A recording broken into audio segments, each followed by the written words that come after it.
and welcome to a brand new episode of The Partial Historians. I am Dr. G, and sitting beside me is... Dr. Rad, dressed in purple, just because we're getting into some tyrannical kingly behaviour. I see you're wearing your imperial costume for this episode. As we trace the history of Rome from the founding of the city, we're at one of those points where purple is appropriate. It is. Yeah. And we're in a dark and hazy period, realistically, at least from my perspective, because for Dionysius of Halicarnassus, who I'm reading, he is all over the shop. He's kind of like, is it 449? Is it 447? We're in a 3-year hazy period where things are not going to plan. Yeah, I think that's a fair statement to say. So just to very quickly recap, both Livy and Dionysius, because of course we are reading both just separately. We are entering that period of the Second Decemvirate, and things have been going really atrociously. It's very bad to be a plebeian at this point in time, it would seem. Or just, probably just any member of the populace, to be honest. It's not great. If you're not one of the 10 or one of their bodyguards, things are not great. Yeah, even for the patricians, things have not been going so well. They seem to have up sticks and move themselves out to their countryside homes, whilst the Decemvirs are basically trying to seize power forever and ever and ever. And they're led in this attempt by Appius Claudius. Yes, the infamous Appius Claudius. Yeah. And he's managed to get the situation to such a fever pitch now, yes, that Rome's enemies have noticed the chaos that is unfolding in the city and have decided that this might be a great time to step in and take over the region. I'm going to fill that void, if you know what I mean. Yeah. So that really takes us up to what we covered in the last episode. So without further ado, Dr. G, let's get into the events of the Second Decemvirate.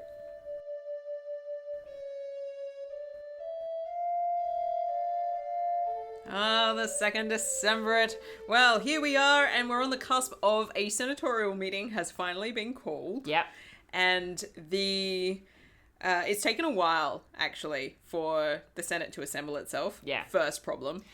I don't think that they're going to be very enthusiastic, because even though they're not thrilled, apparently, with the way the populace have been behaving of late, and when I say of late, I mean over the last 10, 20 years, they're also not fans of the way the Decemvirs are acting, because, of course, it's tyranny. It's tyranny. They're trying to make themselves like the kings. And Appius Claudius has taken it upon himself to give the first speech, because he's really trying to make sure that the Senate stays on track. He doesn't want to talk about the problems that they might have with the Decemvirate. What he wants to talk about is how we're going to navigate the fact that we're potentially going to have to fight a war on 2 fronts against the Sabines and the Aequians. And we need to have some sort of army to do that, and how are we going to do it? So he's trying to shoehorn the conversation, now that the Senate has been assembled, in a very particular direction to nail a decision. Well, that makes sense, because it seems quite clear from both of our accounts that the Decemvirs probably would never have called upon the Senate again if it weren't for the fact that they needed them for something. Yes, it turns out that despite the fact that we're going to stay in charge forever, at the first sign of an external war, they're like, oh, wait a minute, I could really use the help of some wise elders. People, that's what we need to fight. People, yes. Yeah. And so we reach this point where Appius Claudius is doing a bit of speechifying, and almost immediately gets interrupted by Lucius Valerius Potitus, this guy that we flagged at the crescendo point of the previous episode. Yeah, he also in Livy is the first person to openly defy Appius Claudius and the Decemvirs and say, no. We're not going to just sit here and chat about an external war like nothing else is happening. There is quite clearly something dramatic happening to the state, and we're going to talk about that. Yeah, and fascinatingly, I don't know how Livy negotiates this. Yes. But in my count, so Dionysius talks about how Potitus now goes about suggesting that the situation has become so dire for all citizens of Rome that it turns out that the patricians need a tribune in light of the behavior of the Decemvirs, that they need a magisterial representative to be able to speak on their behalf and to provide sanctuary for them. God. Look, I hadn't got that exactly. That's really interesting. But I think there is a little bit of a hint of that when, in my account, Petitus says, when he's basically Appius Claudius tries to silence him and be like, no, don't get all uppity. Petitus says, look, if you're not going to hear me, then I will go and talk to the people. You know, I have to be heard somewhere. At this point, another guy enters the fray. And again, this is probably a name, a family name that you will recognize. One Marcus Horatius Barbatus. Oh. Also enters, quite quickly behind, because of course Livy doesn't go in for a lot of the big speeches. But he starts talking about, he's basically backing Petitus up. And it's like, yeah, you guys are 10 Tarquins. You know, and for those of you who don't remember this far back in our podcast, that's a huge burn, because calling someone a Tarquin is using the family name from the last king of Rome, who was the reason they got rid of kingship. The kings of Rome. Yeah, exactly. That's a big insult. Yeah. And he's like, it's just your conduct is out of control. You are so prideful. You are so arrogant. You are so violent. Your kind of behavior wouldn't be tolerated in royalty, but you're not even that. You guys are a bunch of private citizens. Wow. Yeah. This is big. Coming from Marcus Horatius Barbatus.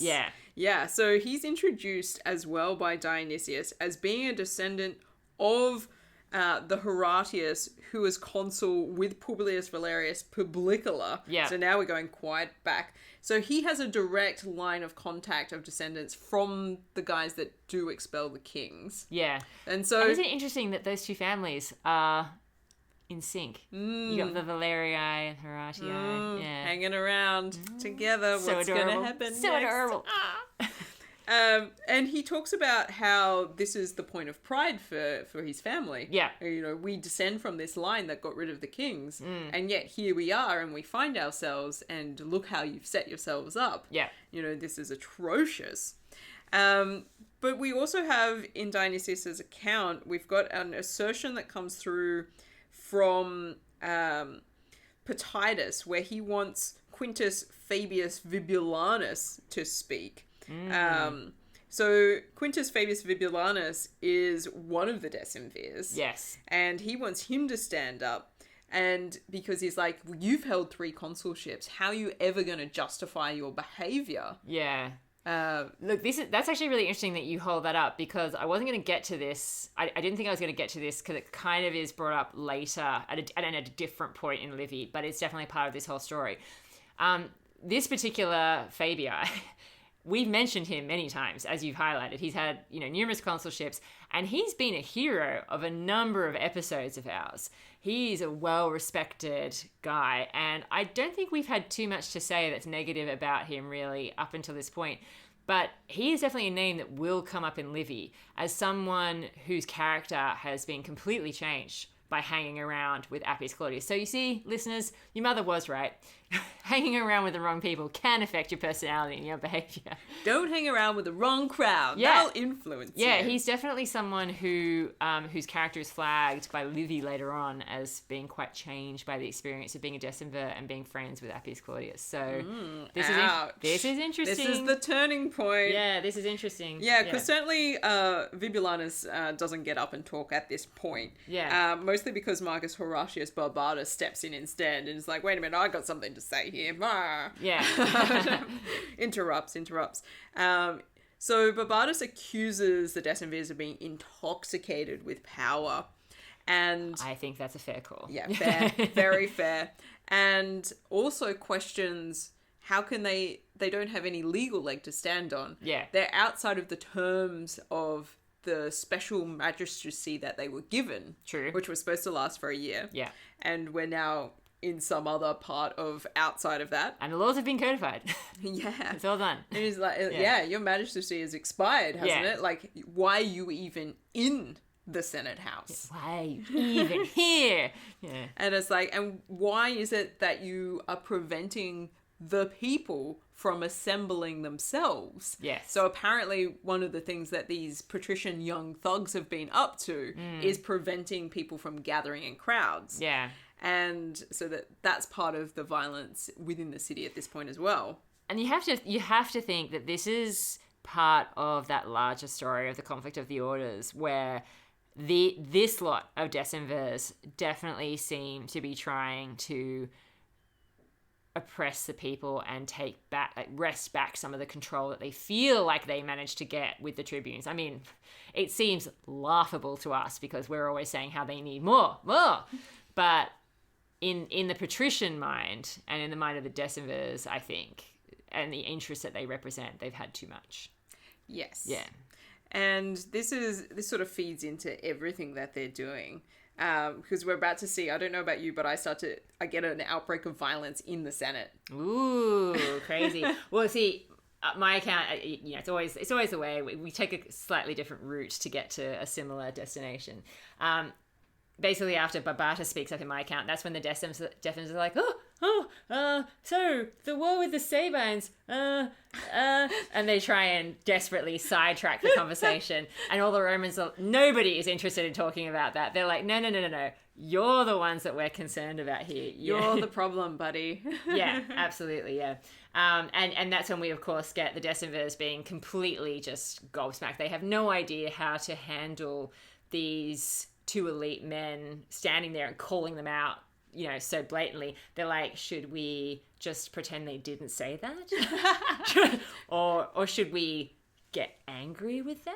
Maybe just, stay on topic. Go back to the war subject, Yeah. And then I've actually got a relative speaking to Appius Claudius. Oh, yes, me too. I'm looking very much forward to that. I do have a couple of things that happened before that moment. Okay, all right. Yeah, so I'll quickly flag a little bit about, what happens here. So in Livy's account, it's the uncle of Appius Claudius, a guy called Gaius Claudius, who gets up and begs him to remember, you've got these illustrious ancestors who have done great things, and he seems to be really worried about the path that Appius Claudius is now on. He's like, where is this going to end up?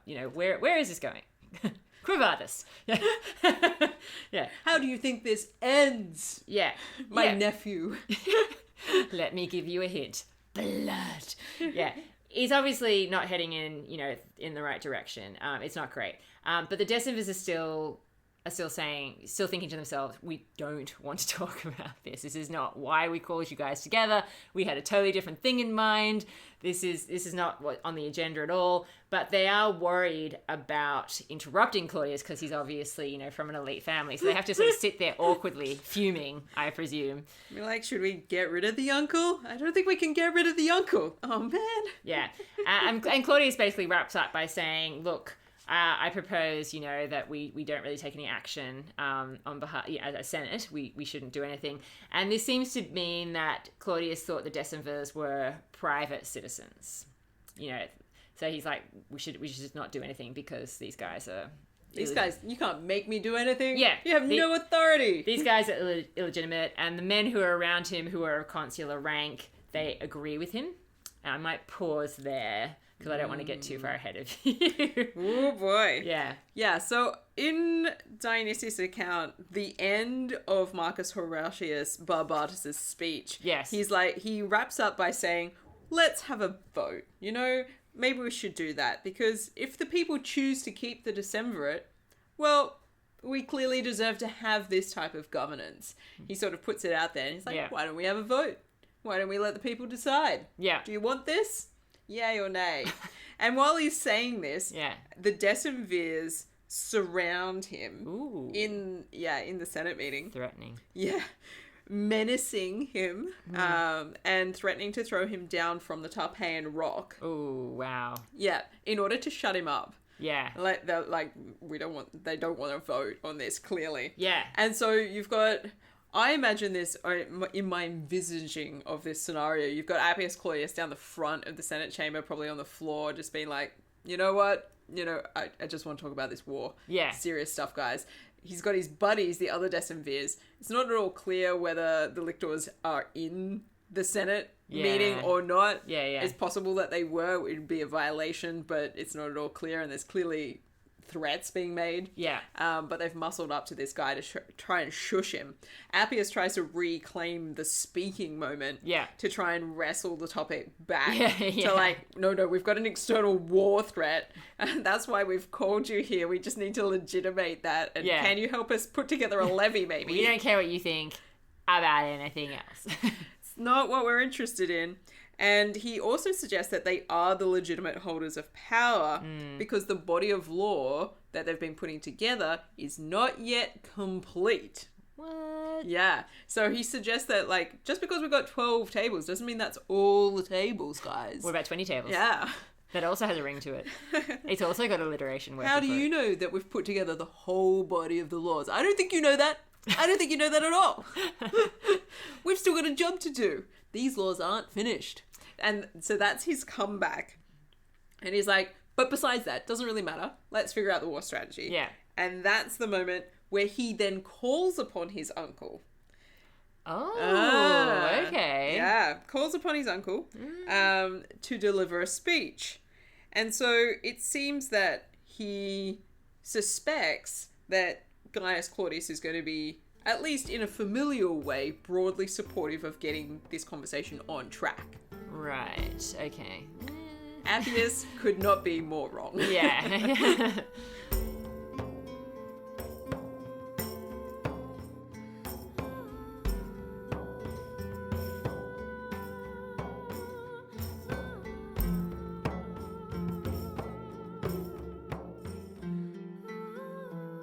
So, we have this moment where Gaius Claudius is called to speak. Yes. And he's like, all right, I think, obviously we need to deal with this stuff about the Aequians and Sabines. Definitely. Yeah. But let's think for a moment before that about what factors may have encouraged our enemies in the first place. Nice one. Yeah. Pulls the old switcheroo in Nailed the introduction. Nailed it.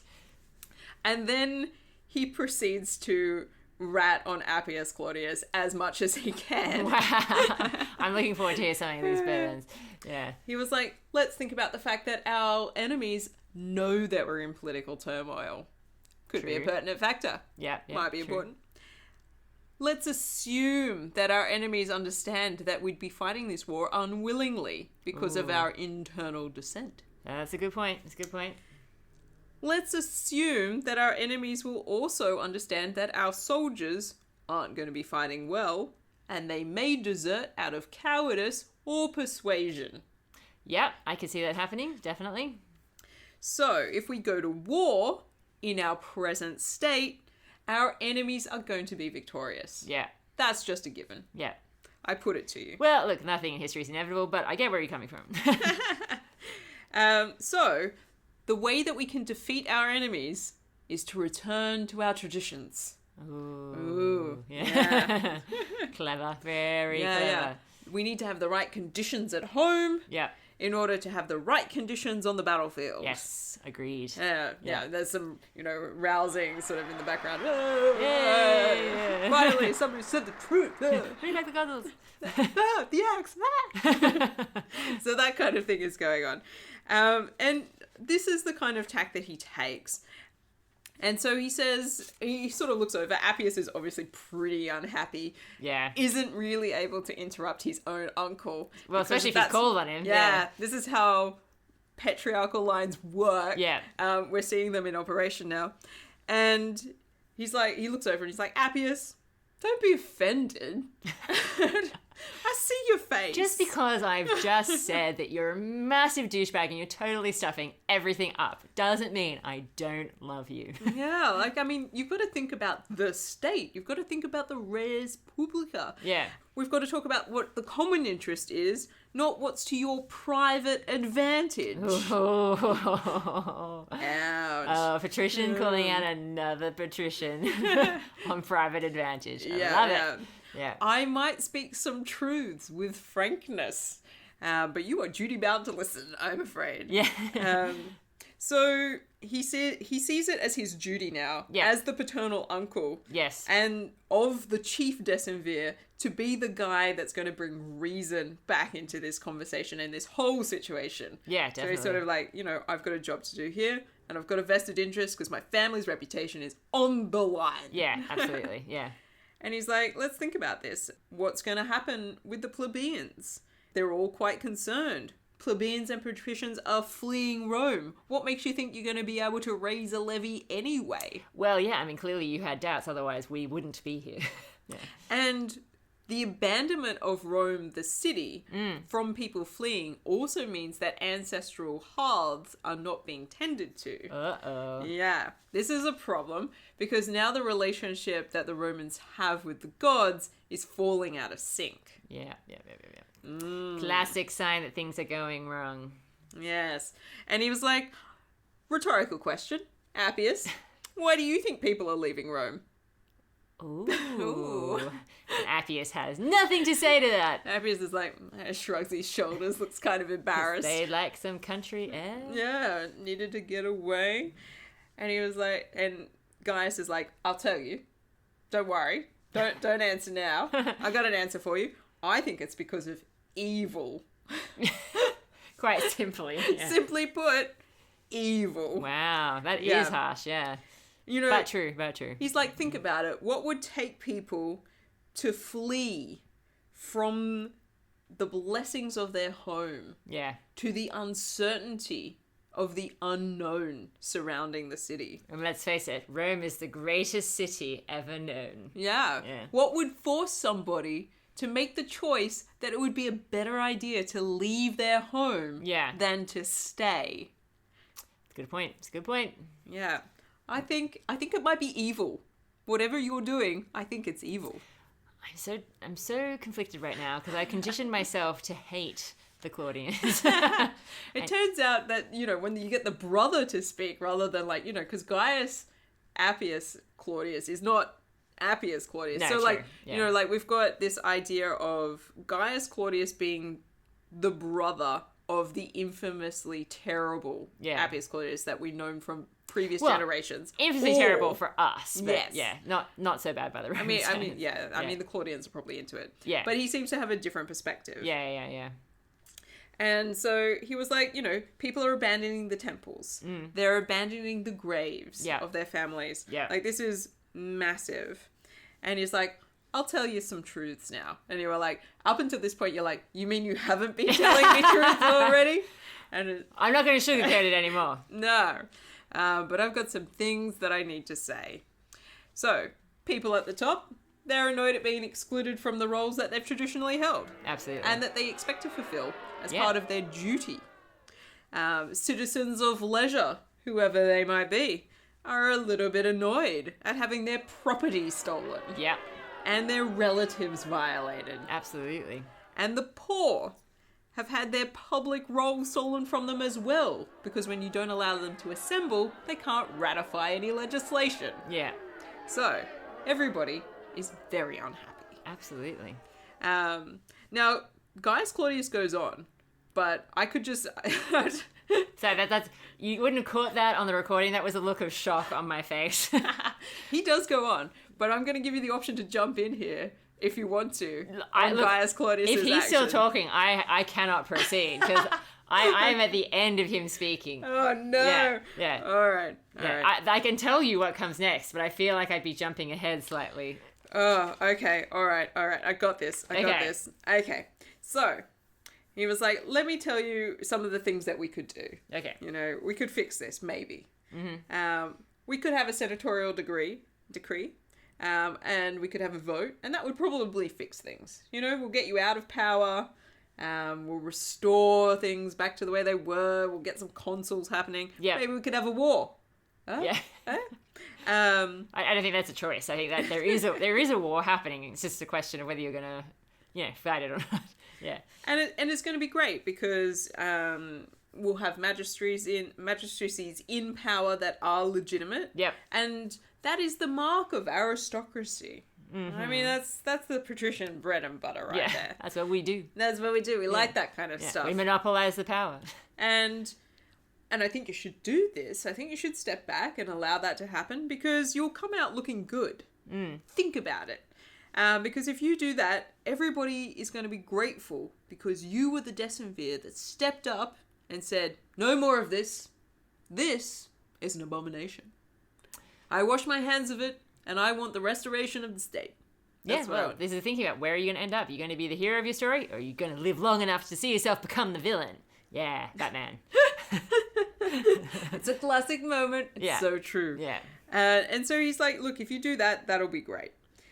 However, you know, I mean, if you do this kind of thing, you have to think about it from the perspective of the Roman people as well. Because they'll realize that you're not as mean-spirited as you've been coming across in this last, I don't know, few years or so. Remember the Appius of 451? That's the Appius we want to see again. Yeah. You'll have a chance to remind them of how charismatic and generous you were in 451. Yeah, I mean, he's clearly a good actor. He had everybody fooled, apparently. Yeah. Yeah. They'll probably buy that. That'll be great. Yeah.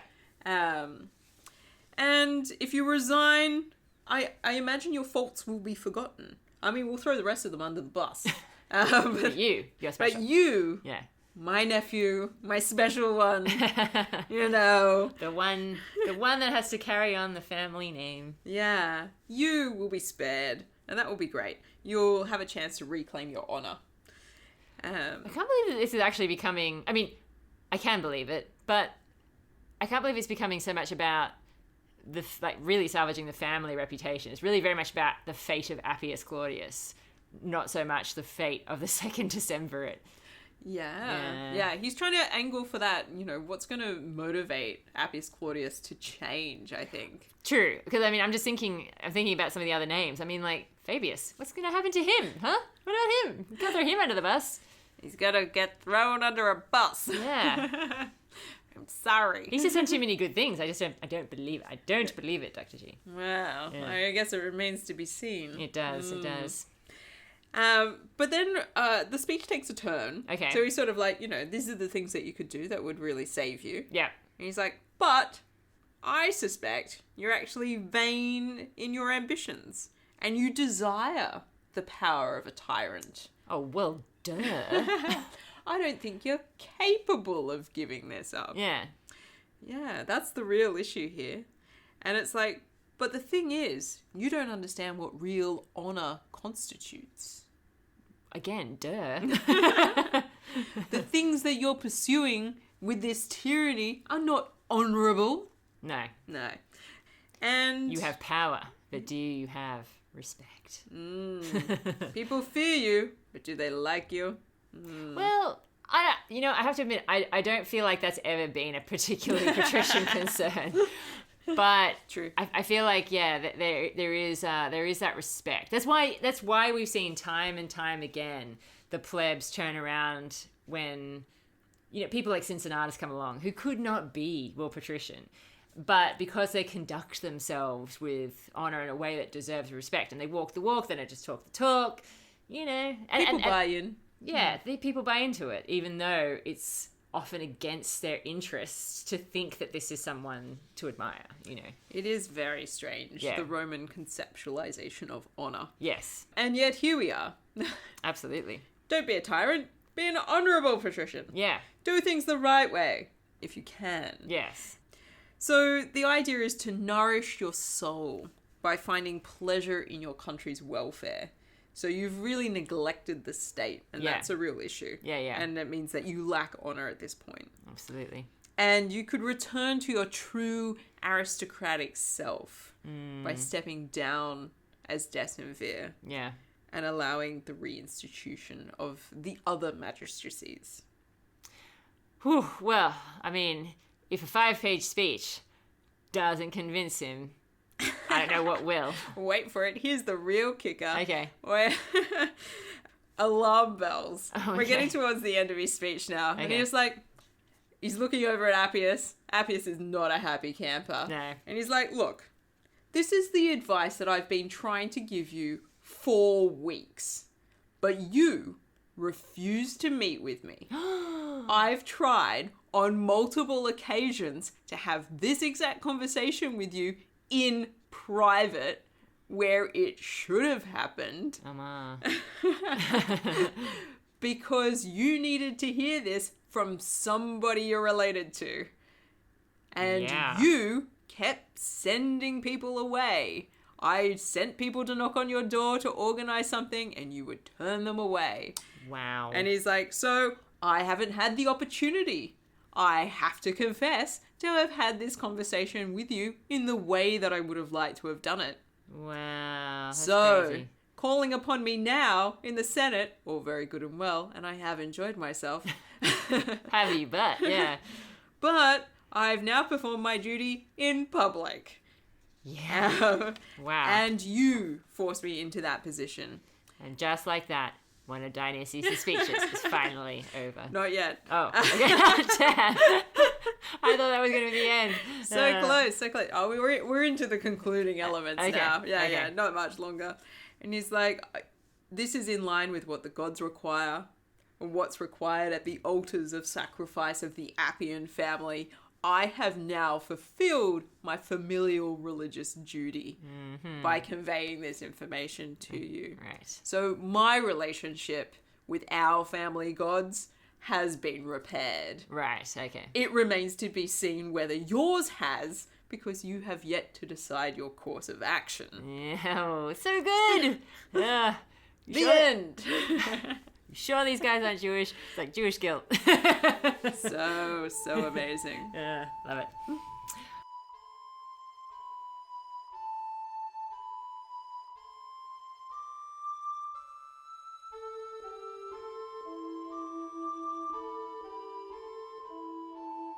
Okay, well, after all that, what I have to offer seems measly in comparison. But what happens after Gaius Claudius stops talking in my account is that someone suggests, look, maybe what we need now is an interrex. Okay, interesting. Yeah, we find ourselves in this, awkward situation here. Maybe that would help, transition us out of this position with the Second Decemvirate. But that doesn't really go ahead because everyone can recognize now that the Decemvirs are in serious trouble. And let me introduce you to another character and see if this is the next person to give a really long speech in your account. So I've got one, Lucius Cornelius Magulensis. Ah, yes. Yeah, brother of the Marcus, that name. I'm not going to bother saying it again because it's ridiculous. Who is a Decemvir. He is going to speak now. He's going to address the Decemvirs. And he basically pretends to be scared of the war question. And he also questions, why are people causing political issues now? Okay, why are we talking about all of this when there's quite clearly an external threat? Why are they being attacked by the people that elected them? So clearly what's happening is this is a setup. They've had these other people speak who have been quite anti the Decemvirs. Now we've got someone who seems to be on their side, and he's like, what are you doing? Why are you doing this now? This all seems very suspicious to me. To be honest, I'm sorry to date our podcast, but it seems very Trumpian the way he's doing this and distracting people and saying, these are people that were elected into office. We've got an external problem to deal with right now. Why are you all doing this? Yeah. What? You're trying to get us off track? Yeah, exactly. No, the enemy is at our gate. Yeah. What is going on here? So there's a proposal put forward that the Decemvirs would serve until the day before the Ides of May. Okay, and they're going to deal with war and civil strife, and then the Senate should make decisions about everything else that's going on here. Okay, so that's kind of where I'm up to. I might pause there to see how things are going in your account. Yeah. Okay, so I think at that point you are ahead of where I get up to because we are not done with speechifying. Okay. By Tell any me, means. who is the next person to give a speech? The next speaker is, we do parallel here. We do have Marcus Cornelius Magulensis. Yeah. Get up. Yeah. And he basically says, we'll decide what our interests are. Okay. In terms of the Decemvirate, Yeah. we'll decide what our interests are without the need of your advice. Points over at Gaius Claudius, Wow. who's just sat down. Shut up, old man. Yeah. We only hang out with young patricians. Pretty much. Yeah. And it's this Decemvirate, we need advice on a specific issue. So maybe stop expressing your opinions as an old man. Ooh. Yeah, he goes down that path. I was kidding. I can't believe he actually did that. To those of us who do not need your advice. Which is big because, I mean, they basically called the Senate together because they need some advice. Well, yeah. and quite frankly, they are screwed if they don't get help. Yeah. But the thing is, they don't want advice on this. No. They don't want advice on the Decemvirate being questionable. They want advice on the war, and that's the only thing that they care about. And they're like, your speech wasn't even about the war, which is why we called you all here. It was just personal abuse. It's effectively what he says. Yes, it was. Yes. Nobody asked you to do that. I mean, it was pretty clear. Actually, I think Appius asked him to do that. It seems that Appius did by saying nothing at all. Yeah. You say your best when you say nothing at all. Except for Gaius Claudius, who gets sad. Yeah. We didn't talk to him. So we want to know what you actually think about this war that we have to fight against the Aequians and the Sabines. So, like, you know, trying to return it back to this core issue. Just desperately trying to claw back to the point. Yeah. Desperate. Yeah. Gaius Claudius immediately stands back up again. Okay. Oh god. Oh my god. Oh my god, Dionysius.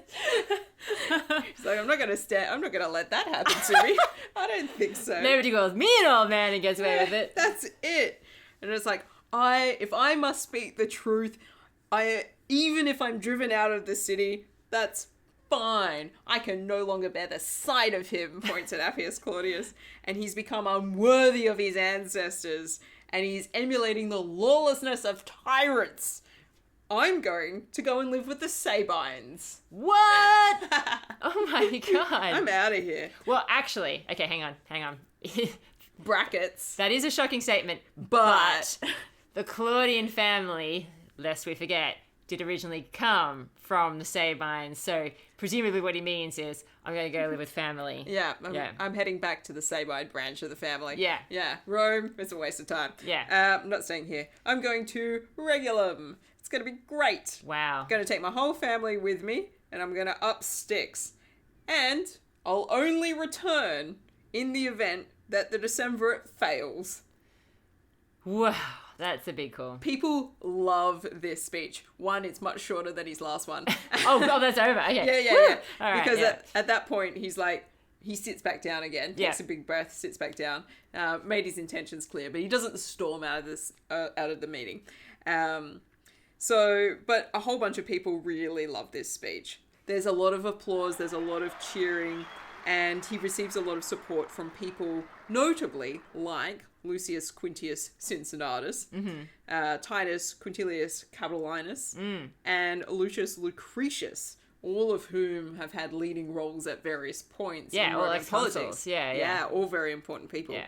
And that is precisely where I've read up to, because there are more speeches to come. Yeah, no, fair enough.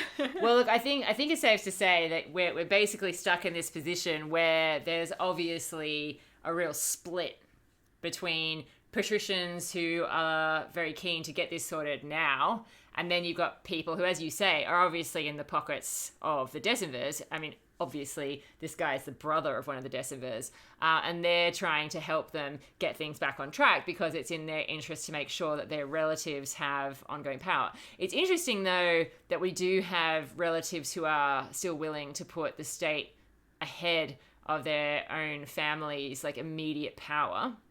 And then you've got people who are obviously not. You might say, Dr. G, that it's almost as though the best politicians are the one with long-term thinking. And the people that are only thinking about the short term are dooming everyone to hell. Yes, it would seem that way, yeah. So the struggle, it seems, is going to continue to unfold in Dionysius of Halicarnassus' account. I can't wait to see what happens next. Yeah. Because we're still in the Senate meeting.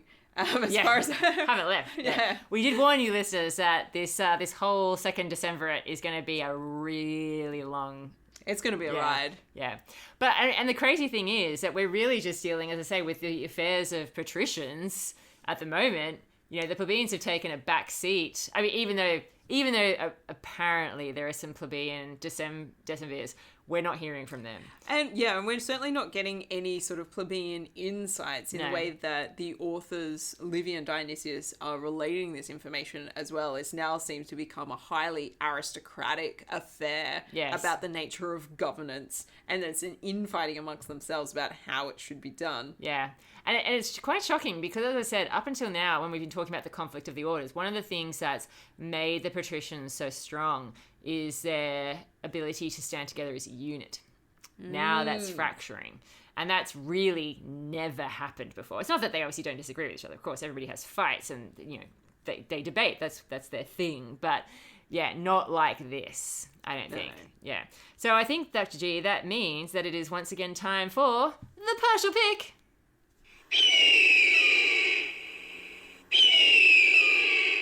Oh, the partial pick. Yeah. That moment in time where Rome gets to be rated out of 50 gold eagles. 10 for 5 categories. Now, last episode, it was we reached new lows. We've had some low ones, don't get me wrong. We've had some really, really low ones. But last episode was the first time we've ever awarded Rome nothing. Well, let's see how it fares this I don't think it's going to be a lot round. better, but let's see. Okay. All right. Well, the first category is military clout. Well, they still haven't managed to get an army into the field. So. That's true. I think that has to be a 0. Yeah, definitely. Diplomacy. I mean, I don't really feel like it. It's a meeting. That's more diplomatic than we've seen from them, but I don't know if I want to give them points for doing the bare minimum. Yeah, I don't think it's really what you could call proper diplomacy that's going on here. So I'm going to say 0. Expansion? Nope. Nothing. Virtus.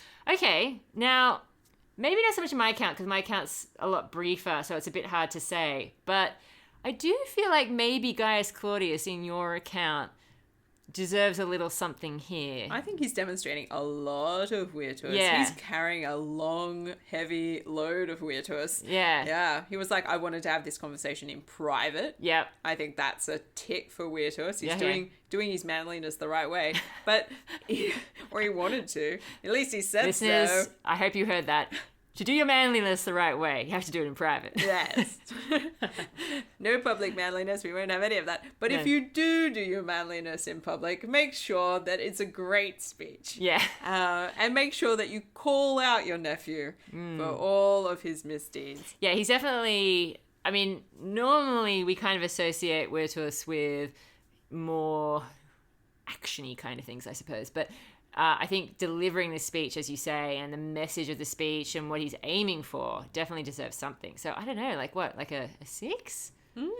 Let's do it. I was thinking about a 5, so I think a 6 is good. Okay. Yeah. Okay, 6 it is. All right, and the citizen score. Well, look, I mean, as we've highlighted, it would be lovely to know what the plebeians are thinking at this point in time, but I can only imagine that because we're moving very slowly right now through like one meeting, that they're still having a terrible time. A terrible time, yeah. Yeah, I mean, the time traveled between the start of this episode and the end of this episode is effectively a morning. Yeah. So I'm going to say the citizens' lot has not improved over the course of this episode. Yeah, so it's still bad. But the good news is the Romans do at least have a score on the scoreboard.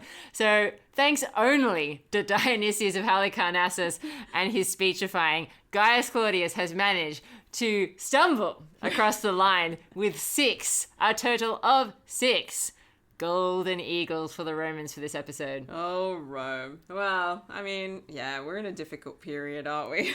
Yeah, look, it's gonna be hard going for a while, guys. I'm not gonna lie, but it will be interesting. That's for sure. Yeah. Well, I'd say join us next time as we continue to discover how Rome is going to try to dig up out of this situation that they've found themselves in. Absolutely. I can't wait to see what Appius Claudius is going to do next. Catch you next time.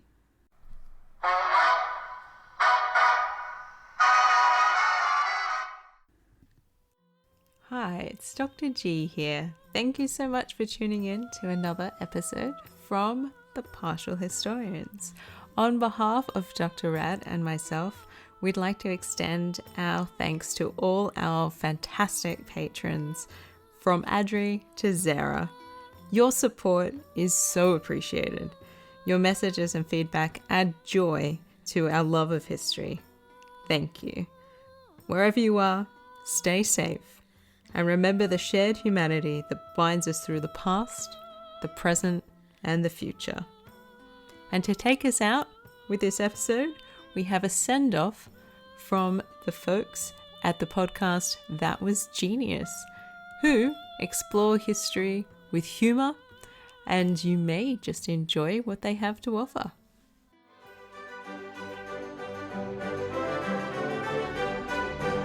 Hello and welcome to That Was Genius, a little history podcast in which Tom... Hello. And Sam... Hello. Discuss history stories on a theme each week. We decide the theme a week in advance, but everything else that happens is a surprise. It's madcap, it's fun, there's terrible accents and appalling jokes, and we cover such highbrow history topics as the time France went to war over a ruined bakery. And then there was Priapus, the Greek deity who lived down at the bottom of the garden and had a very large dong that he liked hitting people with. Yes, genuine history, folks. And then, of course, there's the corner of Japanese folklore that is the Kappa, a group of bizarre otters who sneak into your house and use your bath and steal your prostate when you're not looking. Ooh. Ouch. We release a public episode every other week and a patrons episode every other week. You can find us on your favourite podcasting app. Just search for That Was Genius, a funny history podcast. That was beautiful. Thanks.